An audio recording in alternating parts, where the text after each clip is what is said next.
Recomendaciones, sugerencias, consejos, los tips de SEM SRL para paneles de seguridad. Capítulo 2. Concepto de zonas y su analítica. ¿Qué encontrará en este video del capítulo 2? En esta presentación encontrará los 13 tips que permiten entender qué es una zona y cómo se la caracteriza. Podrá comprender las pautas que le permitirán definir las zonas en su proyecto de seguridad. Podrá visualizar un ejemplo con el modelado de zonas en una vivienda. De esta manera, normatizamos una metodología funcional muy adecuada para estructurar las zonas, que es la base de un proyecto de seguridad. Por lo cual, este capítulo lo denominamos concepto de zonas y su analítica. Tip 2.1. Un inmueble y sus anexos a proteger se expresan como una superficie a la cual se deben tomar los recaudos para el resguardo de los bienes y las personas que la habitan mediante un sistema de seguridad. Esto es lo que denominamos zona de cobertura de una central de seguridad. Tip 2.2. Por cuestiones funcionales y operativas, en la búsqueda de la adecuada distribución de sensores y para minimizar esa cantidad, es conveniente fraccionar la zona de cobertura en sectores más pequeños. La gran ventaja de dividir el sistema en zonas es que permite tener la alarma activada en algunos sectores y en otros no, de tal manera que en los espacios en que el usuario estará moviéndose se puede zonificar y desconectar esa parte, manteniéndose activa la protección en el resto de la vivienda. Por otra parte, se determina con claridad cuál es el sector donde se accionó el sistema en caso de alarma. Tip 2.3. Clasificamos las zonas como interna, perimetral y externa.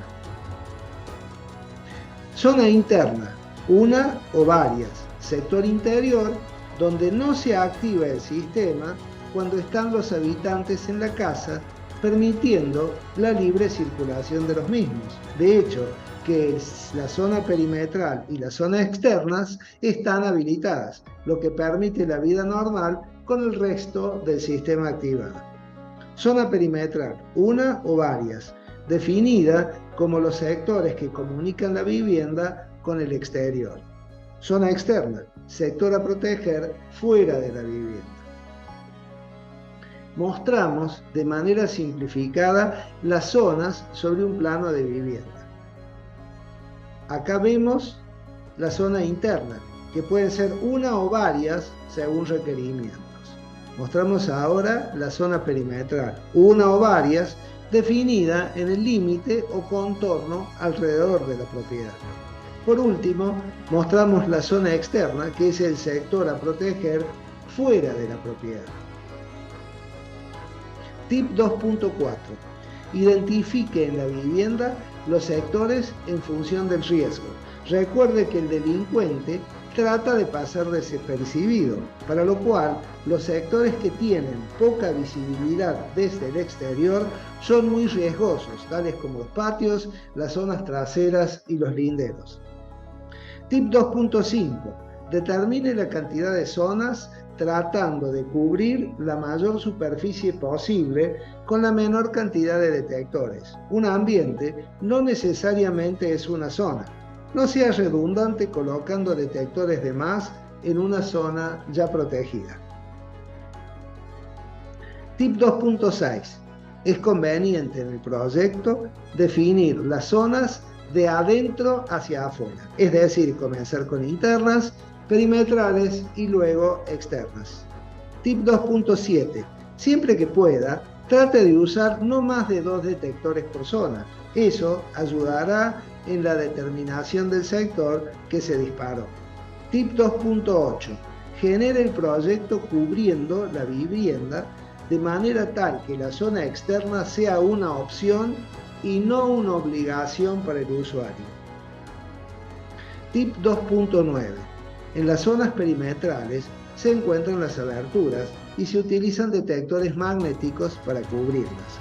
Estos trabajan ante el intento de apertura de las mismas, pero no pueden detectar la rotura de un vidrio, de tal manera que se debe asegurar de que la apertura disponga de rejas y persianas. Caso contrario, deberá agregar más protección, por ejemplo, censar la rotura del vidrio o colocar sensor de movimiento. Tip 2.10. Otro hecho importante a destacar estriba en que en las zonas internas las aberturas deben permanecer siempre cerradas para mantener la protección. A continuación, vamos a operacionalizar en el plano de la vivienda de referencia la determinación de zonas. Tip 2.11. Fijando la zona interna.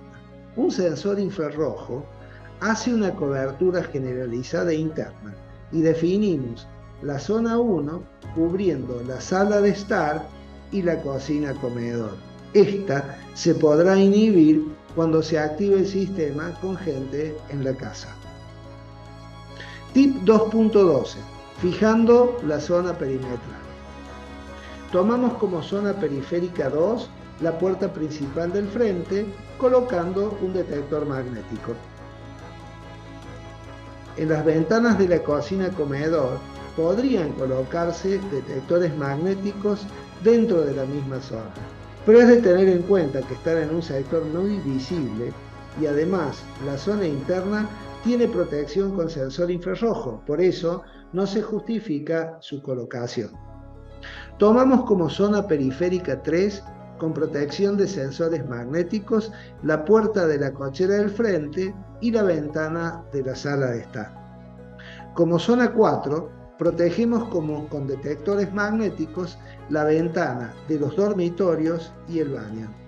En este caso, por cuestiones de funcionalidad y cercanía, se usaron 3 detectores en una zona. Tip 2.13. Fijando la zona perimetral. La habilitación de una zona perimetral implica la actuación de la central antes de que el invasor ingrese a la vivienda. Para determinar cuáles son las partes perimetrales que pueden ser violadas, tenga en cuenta, primero, si hay rejas, segundo, qué tamaño tiene la abertura y tercero, cuál es el sector libre de exposición a los ojos de la gente, típico sector trasero. Tomando en cuenta que las aberturas están protegidas con rejas, se visualiza como zona crítica la parte trasera y el costado izquierdo.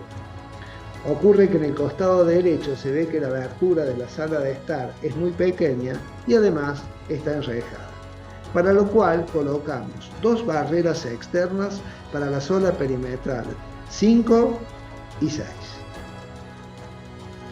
Realizamos una síntesis. La zona 1 protegida con infrarrojo, zona 2, 3 y 4 con magnéticos, zona 5 y 6 con barreras. Téngase en cuenta que para este modelo debería elegirse una central que tenga más allá de sus prestaciones por lo menos 6 zonas.